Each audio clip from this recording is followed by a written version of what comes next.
அம்ரித் பாரத் திட்டத்தின் கீழ் புதுப்பிக்கப்பட்ட 103 ரயில் நிலையங்களை பிரதமர் நரேந்திர மோடி காணொலி வாயிலாக திறந்து வைக்கிறார். அதன் நேரடி காட்சிகளை தற்போது காணலாம்.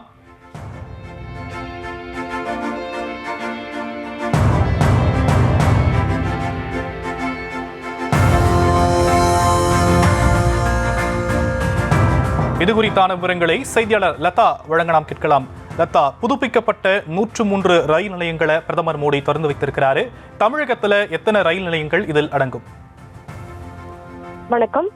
ரயில்வேயில் அமிர்த் பாரத் ரயில் நிலைய திட்டத்தின் கீழே புதிய முதல் கட்டமாக 508 ரயில் நிலையங்களை 24,000 கோடி மேம்படுத்தும் பணிகள் கடந்த ஓராண்டு நடைபெற்று வரக்கூடிய நிலையில அதுல முதல் கட்டமாக 103 ரயில் நிலையங்கள் மேம்படுத்தப்பட்டு தற்பொழுது அதனை நாட்டினுடைய அந்த பயன்பாட்டிற்காக பிரதமர் நரேந்திர மோடி அவர்கள் திறந்து வைத்திருக்கிறார்.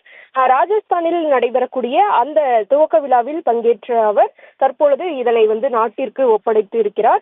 முக்கியமாக பார்த்தோம்னா இதுல தமிழ், அதாவது தென்னிந்தியாவிலும் கூட சுமார் 13 ரயில் நிலையங்கள் இடம்பெற்று இருக்குது. முக்கியமாக தெற்கு ரயில்வேயில் மேம்படுத்தப்பட்டுள்ள பரங்கிமலை, கிருஷ்ணகிரி மாவட்ட சாம்பல்பட்டி,